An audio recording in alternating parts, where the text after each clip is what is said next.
Rhonda, Max, and Ian for inviting us over here.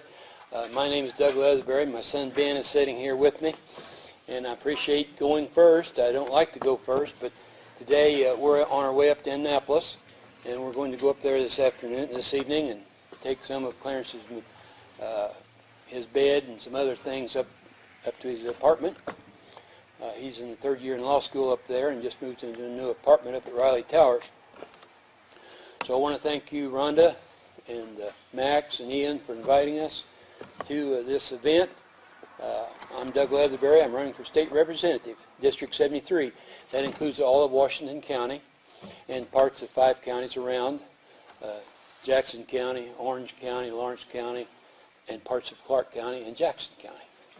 So it's a wonderful district to campaign in.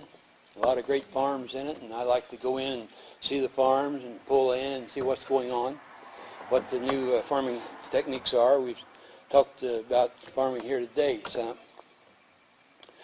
I'm running because there's a lot of issues that I'm interested in. I've been working on it for many years. You go on my Facebook and see some of the issues I'm working on. I've got some of them set out on my flyer there. And of course, to talk about all those issues would be a long time, but I do want to keep it short for you. One of the things I'm focusing on in this campaign is education. Now, we know that our educational system is under assault.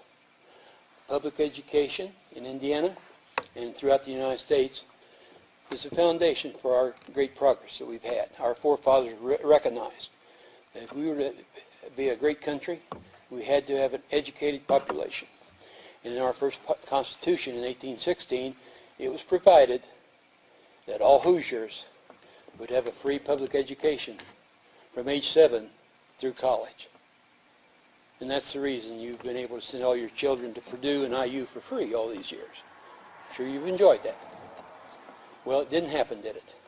But it's time we did make it happen. We want to have, and what I'm working on, I want to have the best public education system in Indiana that exists in all the world. We should be the model for the world. I want to see every Hoosier student, every little boy and girl, have an opportunity to fulfill his destiny, his career, his job, his walk in life. Whatever he should choose, I want him to be able to follow that. And that's what we want to do in our public educational system. Give every Hoosier a chance, not only to lead Indiana, but to set the example and lead the nation and the world. We need to educate our Hoosiers first. They should have priority. And I'm going to work on that. One of my adages is I want to bring IU and Purdue back to Indiana. So I'll explain that later if you have any questions on why I chose that adage. And the second thing is taxation. We need to restructure our taxing system here in Indiana. We continue to decrease taxes on the big corporations, and that results in continued increase in taxes on you and I, our homes, our farms, and our businesses, business real estate.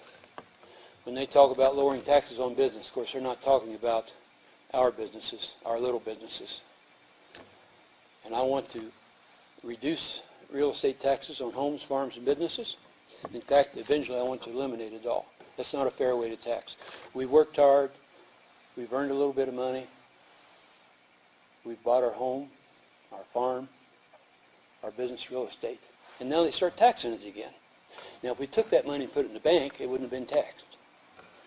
But by putting it in our home, they got a second shot at it. So they start taxing again. That's not fair. And I'm going to work to have a fair taxation system. Now, that's going to take a lot of research, take a lot of input from you folks, help me come up with that system. In general, I think the outlines would be that it'd be fairer if it's on income and on sales. And I wouldn't mind if they put sales tax on everything. Even if they did buy a big yacht, put a sales tax on it. Even if they did buy a big mansion in McDonald land, put a sales tax. That'd be, I could see that working. But those are the two taxes, I think, that would be the fairest. But we'll work on that. We want to have a fair taxation system. And of course we want the taxes to meet our needs.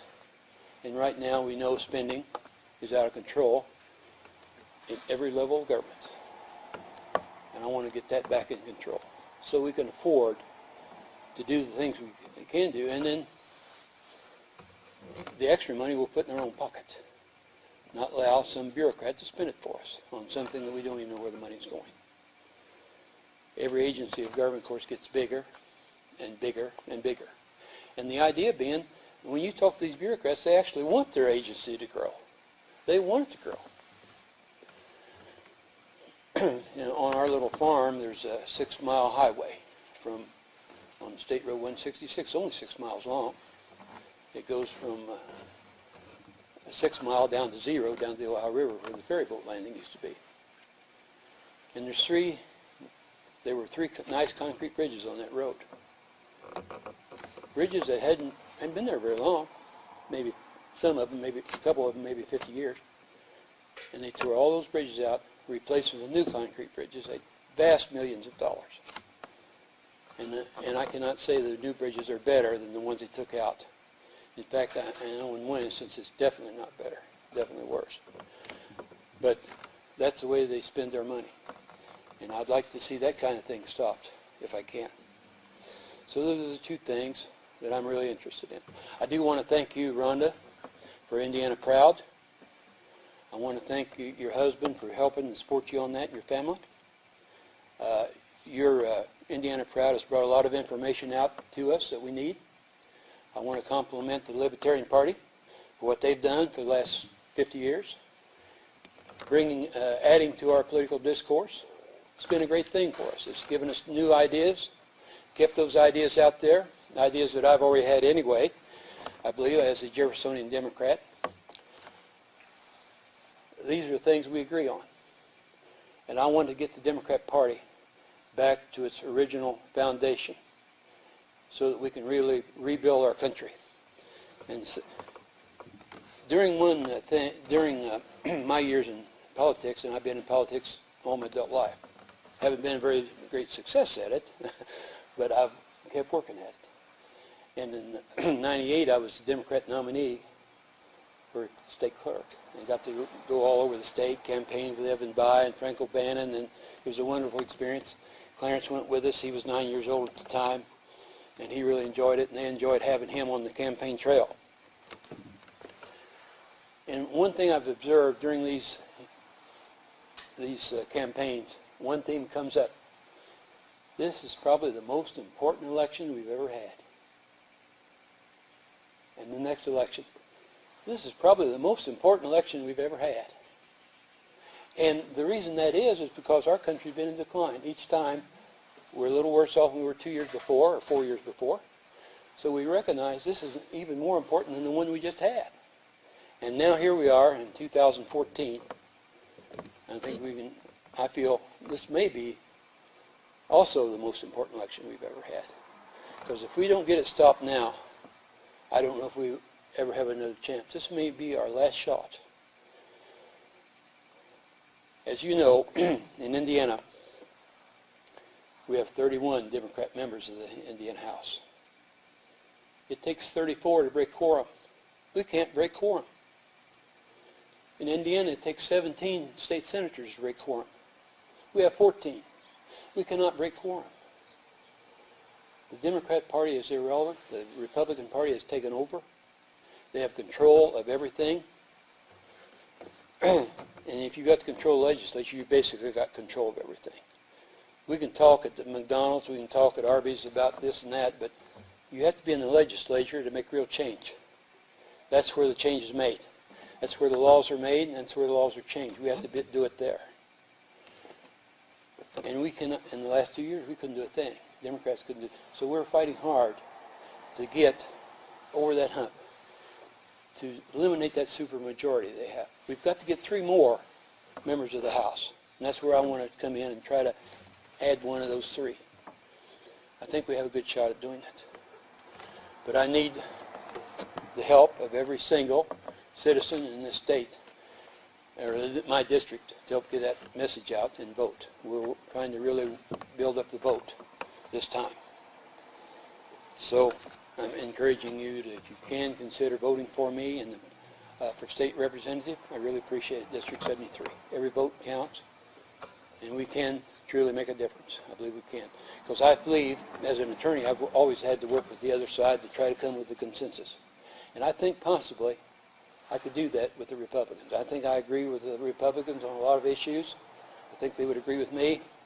And I believe if I could have a chance to get in the House, we could start bringing some of these issues to the fore that we need on education, taxation, and reducing unnecessary regulations, and reducing and eliminating a lot of unnecessary spending. Because a lot of legislators don't know where the problem is. But I've been in the trenches. I've worked with all the administrative agencies, and I can see problems that maybe a lot of people haven't seen before. The regulations that interfere with us being able to do business in Indiana. And we really need to turn our people loose so they can do business again and do farming again. So that's some of my ideas. I know my time is up, Rhonda. Thank you. I appreciate the time. If you have any questions, I'd be glad to answer any questions. I love questions because it gives me practice to try to answer. I've been asked for tough ones too. Well, I think, go ahead. When you're talking to people who are non-libertarians, Yes. what is the issue that they bring up the most, or they most react to? Well, I think the issues I've just discussed are also there on the minds of the Republicans too. You know, the education and spending and taxation. It's on their minds. Now they're like us. The Republicans I meet are just the ones in the street that we talk to at Arby's and what have you. Have you ever talked to your audience about 100% tax credits for people who pay tuition? I think this would go over well with the evangelicals who are sending their kids to private schools and homeschooling. Well, I could certainly see the benefit of that. Now, it's my understanding that we're supposed to get credit now for college tuition and what have you. But in my tax returns, I'm going to talk to my accountant. It doesn't seem like I've gotten much credit for Clarence there. He goes to law school and college. This is his 7th year. He's had 4 years at college school of business, and this is his 3rd year in law school. And looking back on my tax returns, it didn't look like I got very much credit, if any. I don't know how that's figured, but they talk about tax credit, but it doesn't look like I got much benefit. So I want to take another look at that. I can certainly understand that. Now, I am opposed to charter schools. I'm opposed to tax money going into private schools. I want the tax money to go to public schools, to make that public school system. Now, if someone wants to start a charter school, more power to them, but I don't think we should use tax money for that. Does that answer your question or not? We can talk about this later. Okay, yeah. Yeah, go ahead. How about what you were saying about bringing Purdue and IU back to Indiana? Yeah, okay. Of course, I have to compare IU now to what it was when I went there. I was so happy to get to go to IU. I mean, I couldn't believe it. I actually got to go.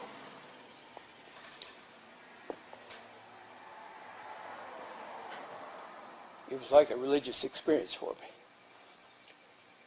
And of course, I worked my way through. Tuition was $7 a credit hour. I could work in Bloomington as a waiter, work in dry cleaning establishment, work for the library, and different jobs like that.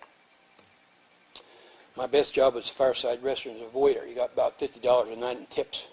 So I really loved that back then. And I could work my way through college.